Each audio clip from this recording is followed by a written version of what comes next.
रायपुर से कोंडागांव पहुंच गए हैं गृह मंत्री अमित शाह। सीएम विष्णुदेव साय भी उनके साथ मौजूद हैं। आपको बता दें, आज कोंडागांव से चुनावी शंखनाद होने जा रहा है। छत्तीसगढ़ में बस्तर क्लस्टर की बैठक लेंगे कोंडागांव में और बैठक के बाद जांजगीर भी जाएंगे।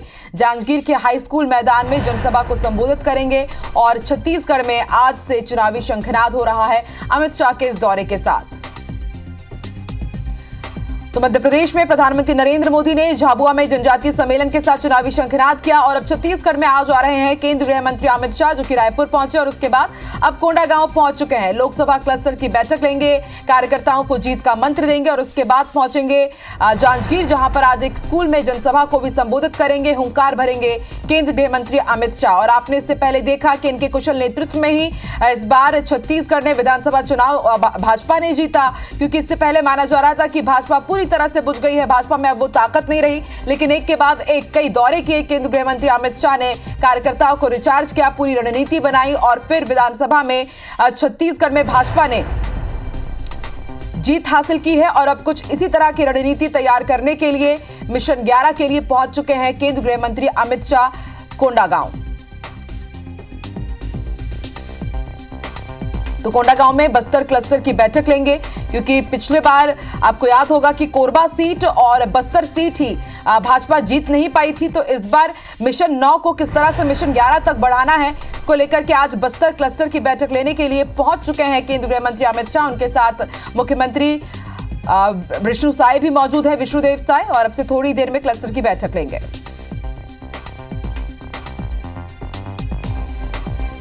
और इसके बाद वो पहुंचेंगे जांजगीर में जनसभा को संबोधित करेंगे। आपको बता दें, 9 सीट्स अब तक बीजेपी के पास है लोकसभा की और कुल 11 सीट है। कोरबा और बस्तर को किस तरह से इस बार जीतना है, फतह करना है, इसकी पूरी रणनीति बनाने के लिए पहुंच चुके हैं। कोंडागांव पहुंचे हैं केंद्रीय गृह मंत्री अमित शाह, सीधे रायपुर पहुंचे और रायपुर से कोंडागांव उनका काफिला पहुंच चुका है। कोंडागांव में पहले बस्तर क्लस्टर की बैठक लेंगे और उसके बाद जांजगीर पहुंचेंगे और हुंकार भरेंगे, जनसभा को संबोधित करेंगे। तो केंद्रीय गृह मंत्री अमित शाह का ये दौरा चुनावी शंखनाद भी माना जा रहा है। इसके बाद एक बैठकों का दौर शुरू हो जाएगा। हालांकि इससे पहले भी बैठकें जरूर हुई हैं, लोकसभा चुनाव को लेकर की रणनीति जरूर बनाई जा रही है, लेकिन केंद्रीय गृह मंत्री अमित शाह के इस दौरे के साथ अब आधिकारिक तौर पर चुनावी शंखनाद हो रहा है आज से कोंडागांव के साथ ही पूरे छत्तीसगढ़ में। नरेश मिश्रा संवाददाता हमारे साथ जुड़ चुके हैं। नरेश, कोंडागांव पहुंच चुके हैं केंद्रीय गृह मंत्री अमित शाह, किस तरह से चुनावी शंखनाद करेंगे, क्या क्या उनका कार्यक्रम रहेगा और आज किस तरह से कार्यकर्ताओं को जीत का मंत्र वो देंगे?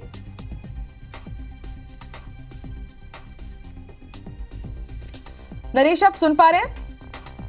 जो फिलहाल नरेश हमारा संपर्क नहीं हो पा रहा है, फिर से उनसे संपर्क करने की कोशिश करेंगे और आज जीत का मंत्र देंगे कार्यकर्ताओं को केंद्रीय गृह मंत्री अमित शाह।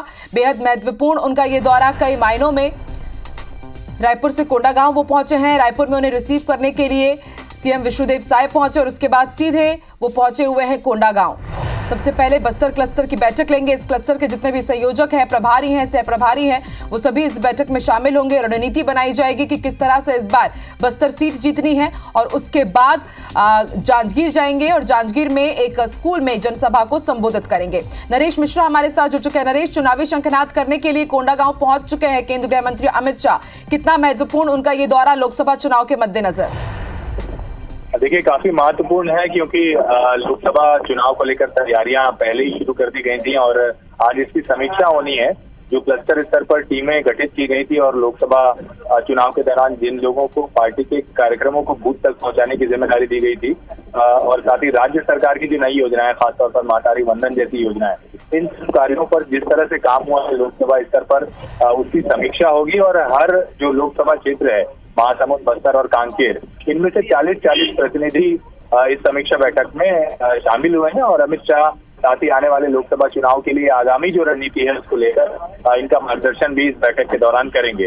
तो ये बैठक अभी शुरू हो गई, अमित शाह पहुंच चुके हैं, उनके साथ प्रदेश प्रभारी ओम माथुर है, नितिन नवीन है और साथ ही जो भारतीय जनता पार्टी के जो प्रमुख नेता हैं, प्रदेश अध्यक्ष हैं, प्रदेश के मुख्यमंत्री हैं, ये सभी नेता भी इस बैठक में शामिल हैं। खास तौर पर भारतीय जनता पार्टी का जो फोकस है, क्योंकि बस्तर लोकसभा जो सीट है, ये सीट पिछले चुनाव में लूज की थी भारतीय जनता पार्टी ने, तो और साथ ही साथ जो 3 मेहंदीबाज की राज्य हैं, इनमें एकमात्र सीट कांग्रेस के पास है, बस्तर लोकसभा की, आदिवासी क्षेत्र की। इस लिहाज से इस सीट को वापस हासिल करने की जद्दोजहद है भारतीय जनता पार्टी की। और साथ ही ये कोशिश है भारतीय जनता पार्टी की कि जांजगीर जैसे क्षेत्र जहां विधानसभा में ज्यादा बेहतर परिणाम नहीं मिले हैं, वहां पर भी पार्टी ज्यादा फोकस करे, उन बूथों पर ज्यादा फोकस करे जहां पर विधानसभा के दौरान भी ज्यादा बेहतर नतीजे या वोट पार्टी को नहीं मिले हैं। क्योंकि ये जो प्रयास है वहां पर सीधे असर डालेंगे, लोकसभा चुनाव के नतीजों को प्रभावित कर सकते हैं। इसलिए भारतीय जनता पार्टी की पूरी कोशिश है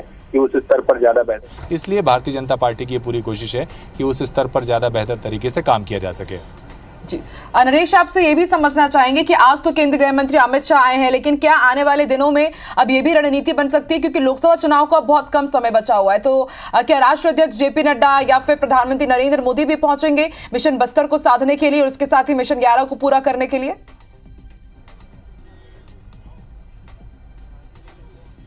जी हाँ, देखिए पूरे देश में जिस तरह से 400 पार की एक बात हो रही है और जो सिलसिलेवार रणनीति है छत्तीसगढ़ को लेकर भारतीय जनता पार्टी की और ख़ासतौर पर आदिवासी बेल्ट को लेकर, उसके लिहाज से बड़े नेताओं का दौरा निश्चित तौर पर होगा बस्तर में। और आप देखिए कि इसकी तैयारियों की शुरुआत हो गई। अमित शाह की आम सभा जांजगीर में रखी गई है और ये मैसेज है ये इस बात का कि भारतीय जनता पार्टी किसी भी जो सीट है उसको कमज़ोर मानकर नहीं चल रही है और इसी के लिहाज से व्यापक तैयारी की गई है।